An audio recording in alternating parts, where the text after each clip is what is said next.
జిల్లాలో డీసీసీపీ వ్యవహారం ఆ ఇద్దరి మధ్య మనస్పర్ధలు పెంచిందా? మొన్నటిదాకా కలిసిన బడా నేతలు ఇప్పుడు ఎడమొక్కం పెడమొక్కం పెడుతున్నారా? ఉమ్మడి జిల్లాలో పెద్ద దిక్కుగా ఉన్న ఆ నేతల మధ్య వైరం రోజు రోజుకు ముదురుతుందా? మాటల్లో ఇక మాట్లాడుకోవటం అంటూ మాటల తోటాలు పేల్చేస్తున్నారా అంటే అవుననే సంకేతాలు కనిపిస్తున్నాయి. ఇంతకీ ఎవరా ఇద్దరు? ఏంటా కథ? First story.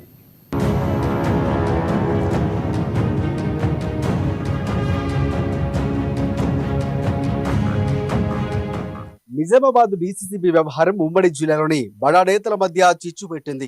ఉమ్మడి జిల్లాలో పార్టీకి పెద్ద దిక్కుగా ఉన్న నేతల మధ్య కోల్డ్ వార్ రోజు రోజుకు ముదురుతోంది. ఇక మాటలు లేవు, మాట్లాడుకోవడం లేవు. అటు ఎడముఖం ఇటు పెడముఖం పెడుతున్నారు ఆ బడా నేతలు. వారెవరో కాదండోయ్, మాజీ స్పీకర్ పోచారం శ్రీనివాసరెడ్డి, మాజీ మంత్రి వేముల ప్రశాంత్ రెడ్డి. ఇటీవలే నిజామాబాద్లో డీసీసీబీ వ్యవహారం పోచారం వేముల మధ్య అగ్గి రాజేసింది. రమేష్ రెడ్డి డీసీసీబీ చైర్మన్ కావడాన్ని జీర్ణించుకోనని పోచారం శ్రీనివాసరెడ్డి, ప్రశాంత్ రెడ్డి అడ్డుకోలేదని పోచారం శ్రీనివాసరెడ్డి గుస్సాగా ఉన్నారట.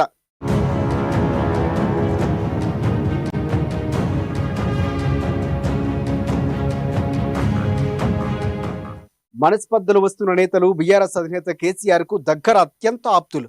ఈ ఇద్దరికి కేసీఆర్ దగ్గర మంచి గౌరవం ఉంది. నిజామాబాద్ ఉమ్మడి జిల్లాలో బీఆర్ఎస్ పార్టీకి వీరిద్దరే పెద్ద దిక్కుగా ఉన్నారు. కానీ ఇప్పుడు ఇద్దరు ఎడముఖం పెడముఖం పెడుతున్నారు. మాట్లాడుకోవడం లేదు, ఒకరంటే ఒకరికి అస్సలు పడటం లేదు. ఒకరిపై మరొకరు పరోక్షంగా విమర్శలు చేసుకోకపోయినా తమ తమ సన్నిహితుల దగ్గర మాత్రం మాటల తూటాలు వదులుతున్నారు. అసలు వీరిద్దరికి వైరం పెరగడానికి గల అసలు కారణం ఏంటి? ఇటీవల జరిగిన నిజామాబాద్ డీసీసీబీ చైర్మన్ ఎన్నిక ఇదే వీరిద్దరి మధ్య గ్యాప్ను పెంచింది. ఇద్దరు మాట్లాడుకోవడం ఏమో గానీ ఒకరిపై ఒకరు మాటలు అనుకునే స్థాయికి చేరింది పంచాయతీ.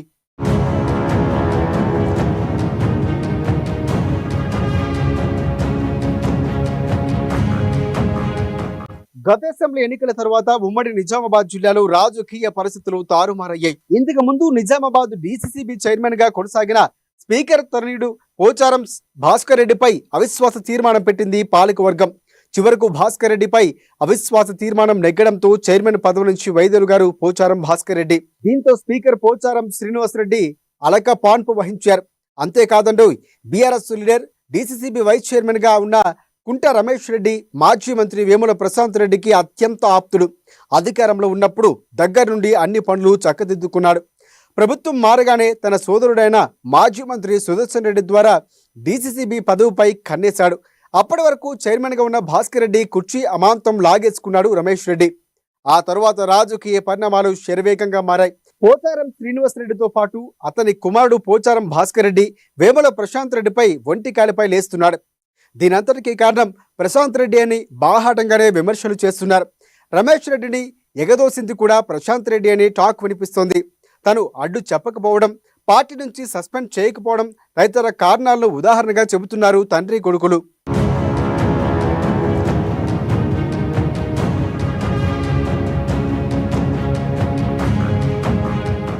గత 10 ఏళ్లుగా ఉమ్మడి నిజామాబాద్ జిల్లాకు వీరిద్దరే పెద్ద దిక్కుగా ఉంటూ పార్టీని సాఫీగా నడిపిస్తున్నారు.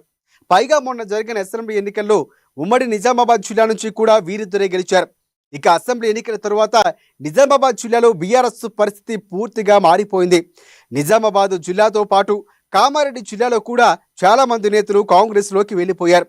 దీంతో బీఆర్ఎస్ భవిష్యత్తు కోసం వెతుకుతున్న తరుణంలో ఇద్దరి మధ్య ముదిరిన వైరం ఎటు దారి తీస్తుందో అన్న చర్చ కూడా జోరుగా సాగుతుంది.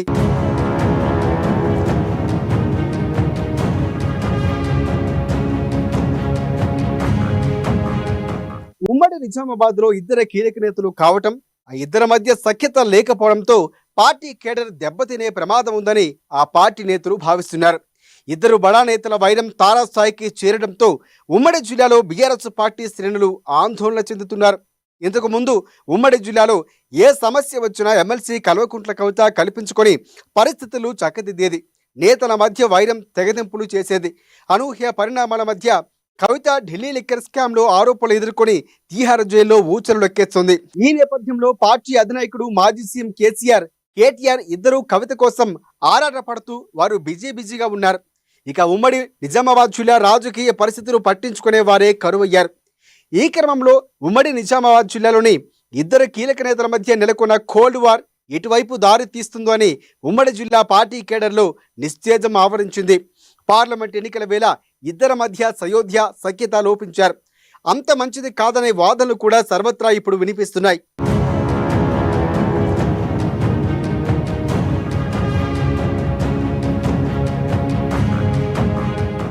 ఇద్దరి సమఉజ్జీల మధ్య పోరు ఆసక్తికరంగానే ఉంటుంది. కానీ ఆ ఇద్దరు నేతలు ఇరుపక్ష పార్టీలకు చెందినవారు కావాలి. కానీ బీఆర్ఎస్లో మాత్రం సీను రివర్సలా ఉంది. ఇద్దరు బడా నేతల మధ్య వైరం ఆ పార్టీకి తీవ్ర నష్టం మిగిలిస్తుంది అనడంలో ఎలాంటి సందేహమూ లేదు. కానీ ఇప్పటికీ అసెంబ్లీ ఎన్నికలు ఓటమి, పార్టీలోని కీలక నేతల పార్టీలు మారుతున్న సమయం, ఓ పక్క పార్లమెంట్ ఎన్నికల వేళ పార్టీని ముందుండి నడిపించాల్సిన నేతలు ఒకరిపై మరొకరి విమర్శనాస్త్రాలు సంధించడం, ఇక బీఆర్ఎస్ పార్టీకి తీవ్ర నష్టం కలుగుతుందని రాజకీయ విశ్లేషకులు అంచనా వేస్తున్నారు.